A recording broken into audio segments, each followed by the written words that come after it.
Assalamualaikum warahmatullahi wabarakatuh. Kembali lagi bersama saya Yosi Setiawan di Mang Yos Channel. Kali ini saya akan mencoba membahas sebuah gadget, namun kondisi fisik saya memang belum pulih 100% karena saya baru beberapa hari atau seminggu ke belakang mendapatkan vaksin COVID-19.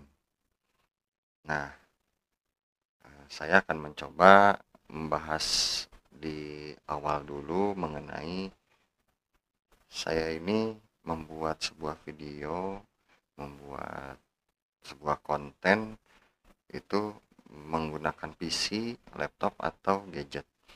Jujur, saya menggunakan gadget untuk editing video, untuk membuat konten, itu saya menggunakan gadget.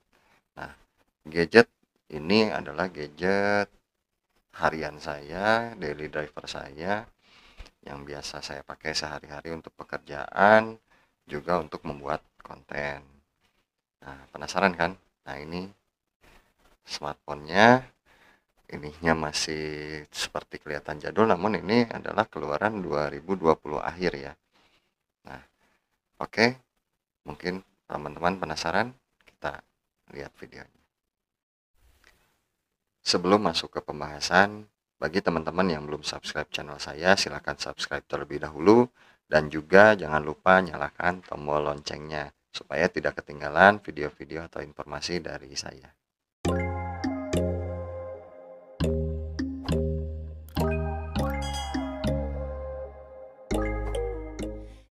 Mungkin teman-teman banyak yang bertanya-tanya, terutama bagi konten kreator pemula atau YouTuber pemula, saya mengedit video untuk membuat sebuah konten itu menggunakan PC, laptop, atau smartphone. Nah, nanti untuk 5 menit ke depan akan kita bahas, makanya nontonnya jangan di skip-skip klub.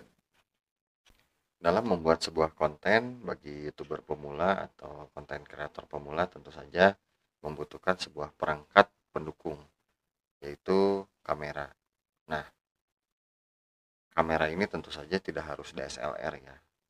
Tidak ada yang salah kok kamera smartphone juga, selama kamera smartphone itu punya tingkat kestabilan yang cukup memadai, itu dalam membuat konten bisa lebih baik. Nah, yang saya gunakan, saat ini adalah smartphone ini. Smartphone yang saya gunakan untuk membuat sebuah konten tentu saja harus memiliki spesifikasi yang cukup baik ya. Karena kita menginginkan hasil kontennya itu yang baik juga. Nah, yang pertama adalah dari sektor kameranya. Nah, untuk kameranya tentu saja harus memiliki Electronic Image Stabilization ya, jadi EIS. Tapi yang paling bagus adalah kalau di kameranya itu sudah tertanam Optical Image Stabilization atau OIS. Itu akan membuat kita pada saat pengambilan gambar itu lebih stabil ya, lebih stabil. Tapi bagi teman-teman yang tidak punya kedua fitur tersebut di smartphone-nya, ya sebetulnya bisa sih, ada alternatif lain yaitu menggunakan gimbal. Namun kalau menggunakan gimbal kan ya agak sedikit memakan waktu ya untuk pemasangan dan segala macamnya. Tapi kalau kameranya smartphone-nya sudah ada OIS atau EIS, itu akan lebih memudahkan kita pada saat pengambilan gambar, tidak perlu perangkat tambahan lainnya. Nah, ini smartphone yang saya pakai ini yang biasa menemani saya sebagai daily driver, dan juga untuk rendering video, editing video, semuanya sampai pengambilan videonya menggunakan smartphone ini. Nah, mungkin teman-teman sudah bisa menebak ini smartphone-nya apa. Coba kita balikan, mungkin teman-teman coba di kolom komentar ini smartphone-nya apa. Nah, ini. Nah, smartphone ini adalah smartphone yang saya favoritkan di tahun 2021 ini. Nah, smartphone ini memang pertama dari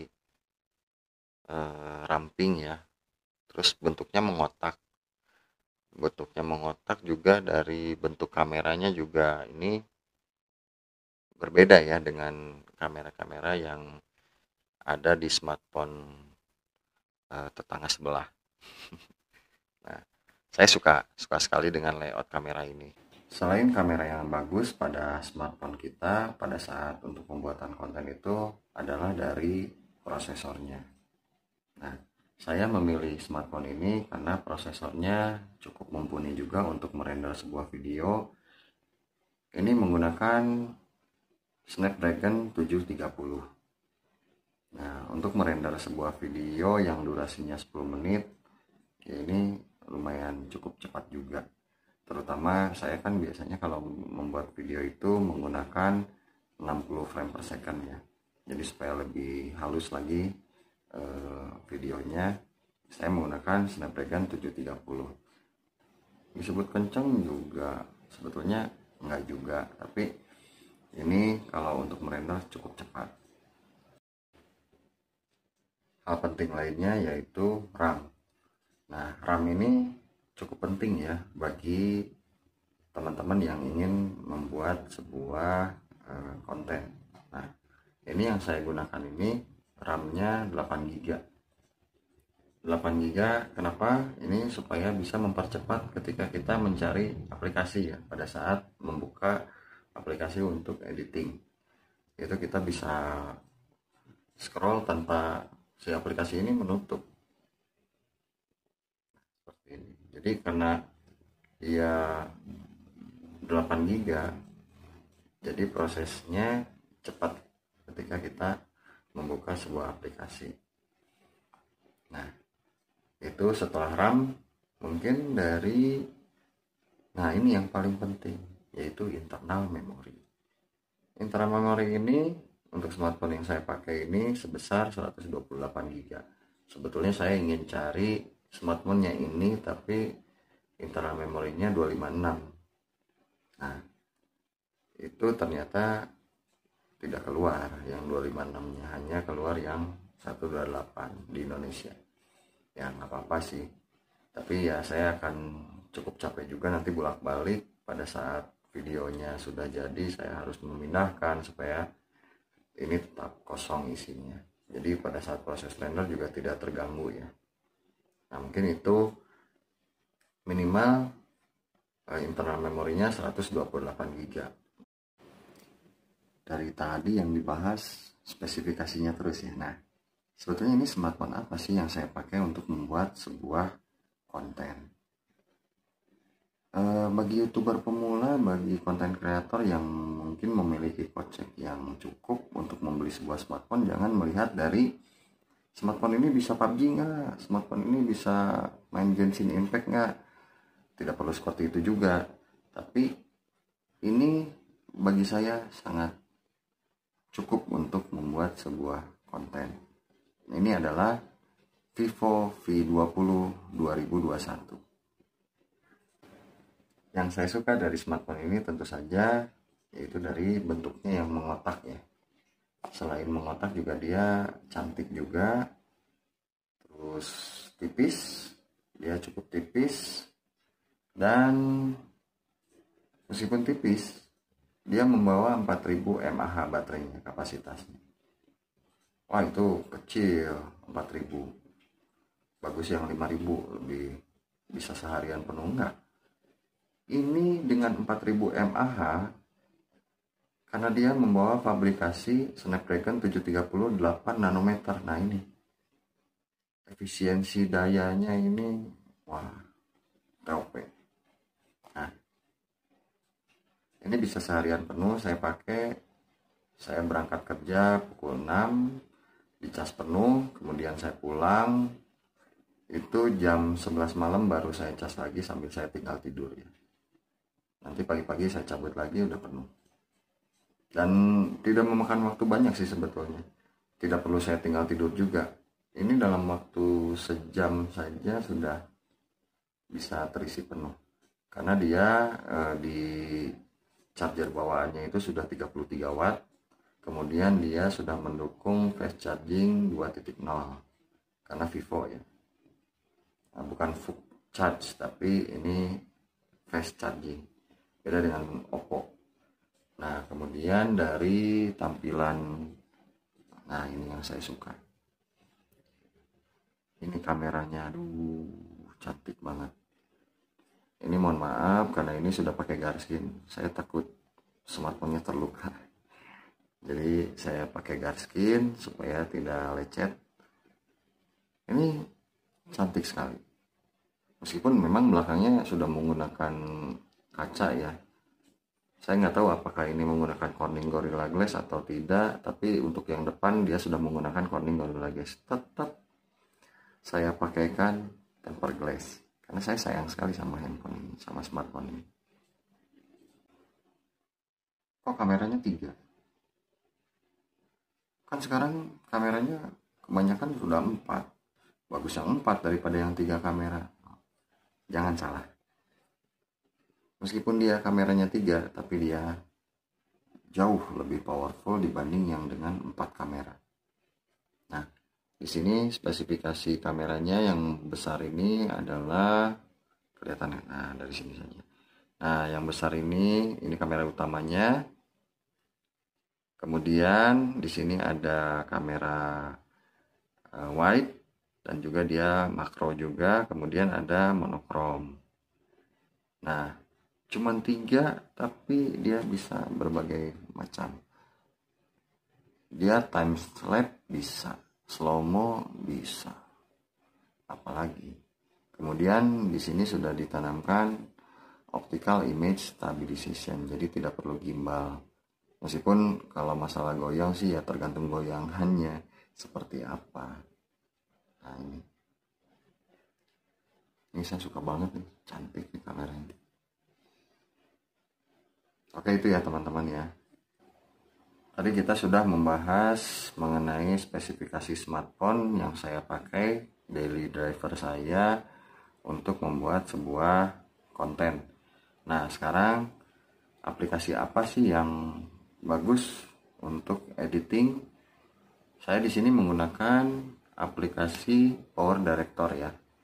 Nah, yang ini Power Director itu bisa teman-teman cari di Play Store, itu ada. Kalau mau yang berbayar, silahkan yang berbayar.